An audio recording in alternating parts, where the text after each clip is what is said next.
শুভ মহালয়ার প্রীতি ও শুভেচ্ছা জানাই তোমাদের। তার সাথে সাথে এই হচ্ছে বৃষ্টিপাত, দেখো জল কীরকমভাবে জমে গেছে।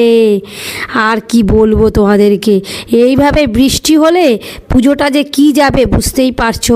সামনে যদি এতটা জল জমে যায় তাহলে কি মহালয়া, কি প্রথমা, দ্বিতীয়া, পুজোর কথা তো আমি ভুলেই যাচ্ছি। এই রকম অবস্থা বন্ধুরা, তোমরা নাকি নতুন জামা কাপড় জুতো সব কিনেছো। আরে বাবা, কিনে কি হবে, এখানে বরং তোমরা রেনকোট কেনো।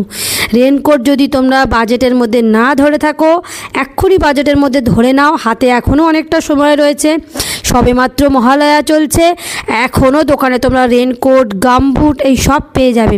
আর হ্যাঁ, বাড়িতে যদি কলার গাছ থাকে তাহলে ইমিডিয়েট একটা কলার ভেলা বানিয়ে নাও, কারণ এই সময় টোটোর ভাড়া, অটোর ভাড়া এমনভাবে বেড়েছে।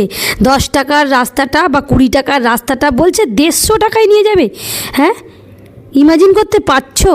এই টোটো অটোর কি দৌরাত্ম্য তো আগেও ছিল, কিন্তু এই বৃষ্টির জন্য কিছুটা রাস্তা একটু পৌঁছে দেবে বলে এইভাবে অমানবিক অত্যাচার শুরু করে দিয়েছে আমাদের এই টোটোওয়ালারা।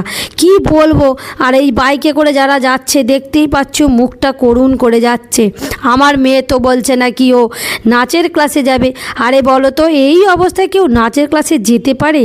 কি জ্বালা রে বাবা।